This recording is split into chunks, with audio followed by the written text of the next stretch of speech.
It's the Real News Network. I'm Sharmini Pires coming to you from Baltimore. South Sudan is the world's youngest independent state, formed in 2011 as it broke off from Sudan. Merely 2 years later, in 2013, the country descended into civil war, which has raged on until today. The government and the opposition, both armed, despite international attempts to impose an arms embargo on the country. However, recently, they have been negotiating a ceasefire. Talks have been held in Khartoum, the capital of Sudan, and orchestrated by Ethiopia's newly elected Prime Minister Abiy Ahmed. Things are progressing quickly with the ceasefire, which came into effect on Saturday, followed by an announcement from Sudan that 4 border passages will open between the two countries. The opposition, however, they are expressing concern that the peace talks are no more than an attempt to silence their grievances, and the government answered those complaints by promoting a bill which will extend the tenure of President Salva Kiir of South Sudan. He spoke in Khartoum, the capital of Sudan, last week, celebrating the new document of reconciliation between the government and the opposition of South Sudan. But I'm coming here to express my gratitude to His Excellency President Omar al-Bashir for helping us to reach this day where we have signed this agreement. It is the day that our people of South Sudan have been expecting. And I'm happy that it has finally been achieved. Joining us now to talk about all of this from Toronto is Khalid Ahmed. He teaches political science at the African Studies Department in the University of Toronto. He worked at the United Nations in Sudan in 2007. Khalid, I thank you so much for joining us today. Thank you for having me. Khalid, it appears that they have signed a document of reconciliation and have agreed to a ceasefire. What does this mean? They did the same back in 2014 in January and February, where they've signed a ceasefire to try to create the right conducive environment for a more thorough negotiations where they can speak and talk about government and discuss institutions and power sharing, wealth sharing amongst the different parties in southern Sudan. With a specific notion to Riek Machar's, the former vice president, who's now turned rebel, interest in power. And he has been outspoken about his desire to run and to compete in the future elections in South Sudan against Salva Kiir, the current president of South Sudan. Now, by way of background, give us some indication of what this actual conflict is about and what are the demands of the opposition and what are they fighting for here? I think it's important to understand that many of the problems of South Sudan that are taking place today are a side effect of the quality of the comprehensive agreement that was signed between the North and South that gave birth to the South Sudan as a country back in 2011. And by that I mean that it strengthens the powers of the Sudan's People Liberation Movement, the leading political party in South Sudan, at the expense of all other members of the opposition. So it consolidated the political power in the hands of Salva Kiir, the president of South Sudan since 2011, and it really made political freedom and power sharing very challenging for those opposing Salva Kiir. Riek Machar, the vice president, was unhappy with the way that the politics was going on and the way the corruption was taking place in southern Sudan. So he announced that he will be running for the elections. That's when Salva Kiir, the president of South Sudan, not just he let him go with all the cabinet. So that's when that's when the civil wars erupted, because Salva Kiir thought that Riek Machar planted a coup and was interested in taking government by force, which Riek Machar, of course, denies. So that's when all it started. Riek Machar went and started his own, formed a new political party in South Sudan's liberation movement in opposition, and started the war against Salva Kiir. Right. And do you agree with President Salva Kiir that something significant has been achieved here? Are the negotiations giving a chance for both sides to talk at least on an equal footing at this time? It depends on how you define achieved. I mean, what's more important is that people on the ground, and ordinary people on daily basis, feel safe and secure and go about doing their own business without fear of intimidation or fear of being killed. And at the moment, I don't see that anything has been achieved.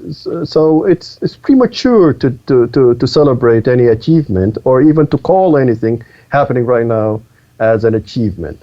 You just mentioned that multiple violations of the ceasefire and the reconciliation agreement had been violated, that there were some incidences where at least 18 people have already been killed in the fighting after this agreement was signed on Saturday. Now, both sides seem to be to blame for some of this violations of the ceasefire. What is your opinion? Who has been or who has been party to breaking the ceasefire, and who do you think is more responsible for it?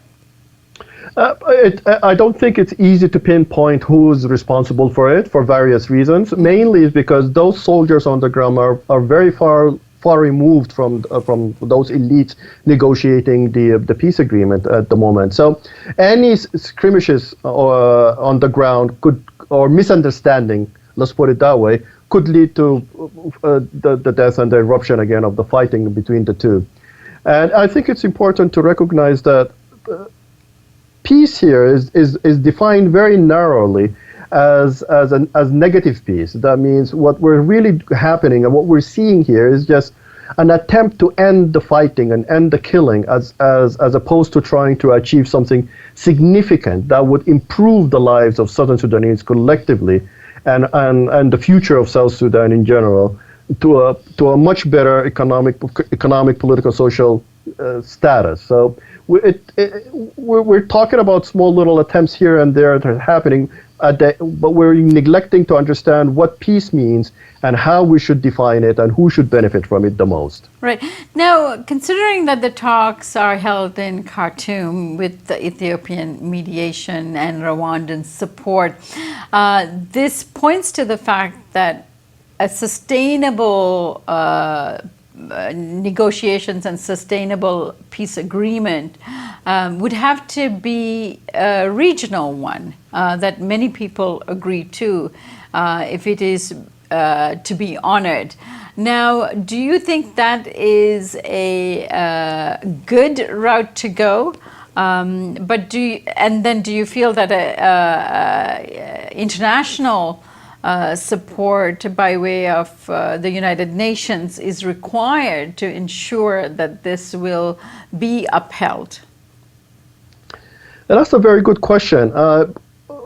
What really is happening now, the peace agreement is being led by the IGAD group, the frontline states, namely Kenya, Uganda, and Ethiopia. And they are the same regional powers that negotiated the earlier peace agreement that was between the North and the South Sudan. So Southern Sudanese, and Sudanese for that matter, feel comfortable working with the IGAD group.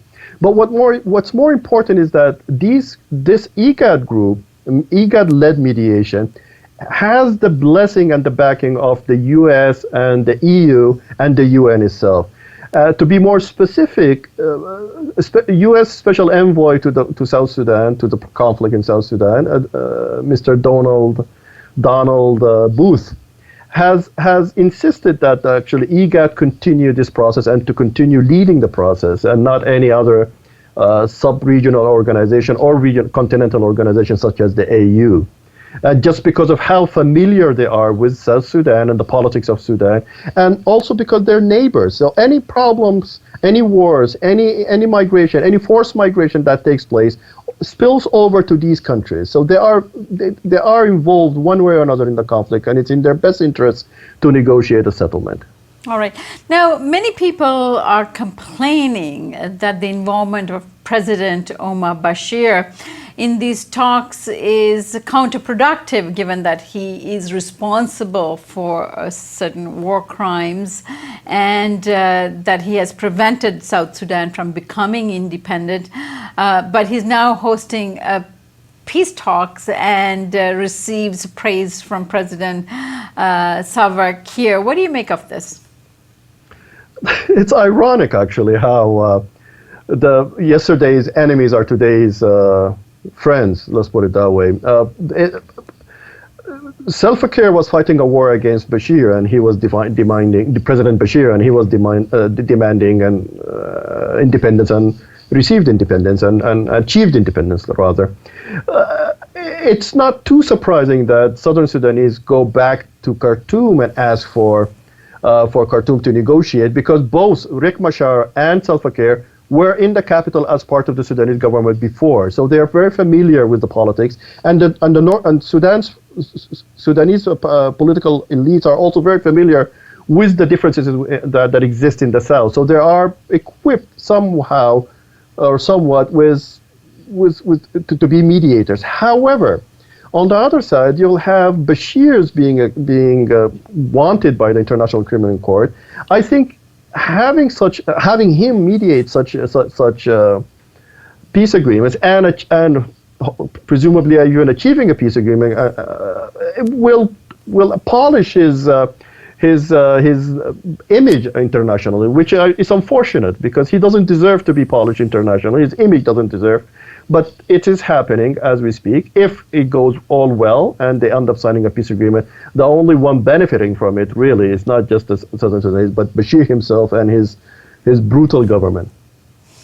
All right, Khalid Ahmed, I thank you so much for joining us today. There's so much more to discuss in terms of the disputes and negotiations underway. And I hope you can join us again in the near future. Thank you so much.